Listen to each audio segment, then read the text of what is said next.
नमो भगवते वासुदेवाय नमः। जय श्री हरि। स्वागत है आपका हमारे चैनल सनातन ज्ञान में, जहां हम आपको सनातन धर्म की गहराइयों से जोड़ते हैं। आज हम जानेंगे मोहिनी एकादशी की पावन कथा और व्रत का महत्व क्या है। वैशाख शुक्ल पक्ष की एकादशी को मोहिनी एकादशी कहा जाता है। इस दिन भगवान विष्णु मोहिनी रूप में प्रकट हुए थे। यह व्रत सारे पापों को हरने वाला, मोह से मुक्ति देने वाला और मोक्ष प्रदान करने वाला माना गया है। धर्मराज युधिष्ठिर श्री कृष्ण से कहने लगे, हे कृष्ण, वैशाख मास के शुक्ल पक्ष की एकादशी का क्या नाम है तथा उसकी कथा क्या है, इस व्रत की क्या विधि है, यह सब मुझे कृपा करके विस्तार पूर्वक बताइए।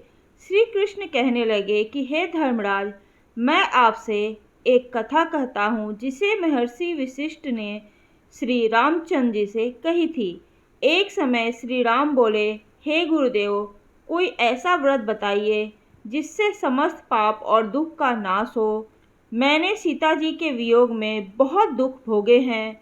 महर्षि वशिष्ठ बोले, हे राम, आपने बहुत सुंदर प्रश्न किया है। आपकी बुद्धि अत्यंत ही शुद्ध और पवित्र है। यद्यपि आपका नाम स्मरण करने से मनुष्य पवित्र और शुद्ध हो जाता है, तो भी लोकहित में यह प्रश्न बहुत अच्छा है। वैशाख मास में जो एकादशी आती है उसका नाम मोहिनी एकादशी है। इसका व्रत करने से मनुष्य सब पापों और दुखों से छूटकर मोह जाल से मुक्त हो जाता है। मैं इसकी कथा कहता हूँ, कृपया तुम इसे ध्यानपूर्वक सुनो। सरस्वती नदी के तट पर भद्रावती नाम की एक नगरी में ध्रुतिमान नामक चंद्रवंशी राजा राज करता था। वहाँ धन धान से संपन्न व पुण्यवान धनपाल नामक एक वैश्य भी रहता था। वह अत्यंत ही धर्मालु और विष्णु भक्त था। उसने नगर में अनेक भोजनालय, प्याऊ, कुएं, सरोवर, धर्मशाला आदि बनवाए थे। सड़कों पर आम, जामुन, नीम आदि के अनेक वृक्ष भी लगवाए थे। उनके 5 पुत्र थे। इनमें से उनका 5वां पुत्र धृष्ट बुद्धि महापापी था। वह पितर आदि को नहीं मानता था। वह वैश्या, दुराचारी मनुष्यों की संगति में रहकर जुआ खेलता और पर स्त्री के साथ भोग विलास करता तथा मांस का सेवन करता था। इसी प्रकार से उसने अनेक कुकर्मों से वह अपने पिता के धन को नष्ट कर रहा था। उसके इसी गुणों से त्रस्त होकर पिता ने उसे घर से निकाल दिया था। घर से बाहर निकालने के बाद वह अपने गहने कपड़े बेचकर अपना निर्वाह करने लगा। जब सब कुछ नष्ट हो गया तो वैश्या और दुराचारी साथियों ने भी उसका साथ छोड़ दिया। अब वह भूख प्यास से अति दुखी रहने लगा। कोई सहारा न देखकर वह चोरी करने लगा। एक बार वह चोरी करते पकड़ा गया तो उसे वैश्य का पुत्र जानकर चेतावनी देकर ही छोड़ दिया गया, मगर दूसरी बार फिर पकड़ में आ गया। राजा ने इस बार उसे कारागार में डाल दिया। कारागार में भी अत्यंत दुख दिए गए। बाद में राजा ने उसे नगरी से निकल जाने के लिए कहा। वह नगर से निकल करके वन में चला गया। वहाँ वन पशु पक्षियों को मारकर खाने लगा। कुछ समय पश्चात वह बहेलिया बन गया और धनुष बाण लेकर पशु पक्षियों को मार मार कर खाने लगा। एक दिन भूख प्यास से व्यथित होकर वह खाने की तलाश में घूमता हुआ कौंडिन्य ऋषि के आश्रम पहुंच गया। उस समय वैशाख मास था और ऋषि गंगा स्नान कर आ रहे थे।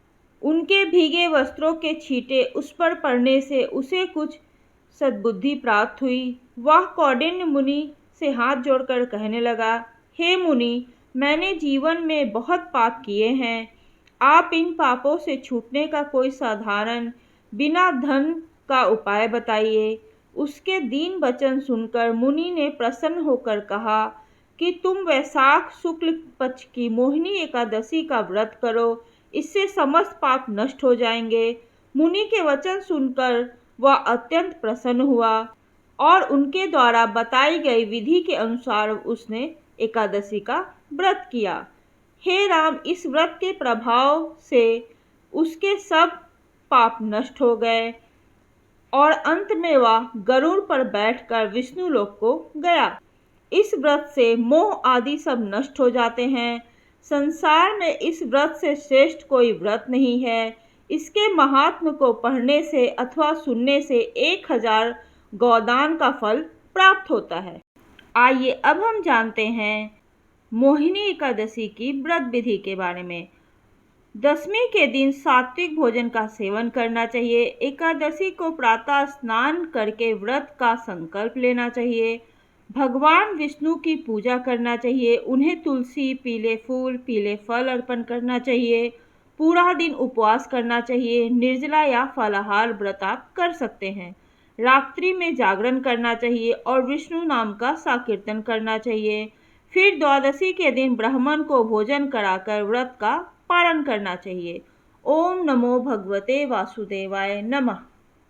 मोहिनी एकादशी का व्रत करने से न केवल जीवन में समस्त पाप नष्ट हो जाते हैं, बल्कि आत्मा शुद्ध होकर प्रभु श्री हरि के चरणों में स्थान पाती है।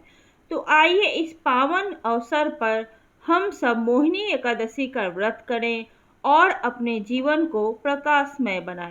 अगर आपको यह कथा अच्छी लगी हो तो कृपया वीडियो को लाइक करें, चैनल को सब्सक्राइब करें और घंटी जरूर दबाएं ताकि सनातन ज्ञान की हर नई कथा आप तक पहुंच सके। ओम नमो भगवते वासुदेवाय नमः।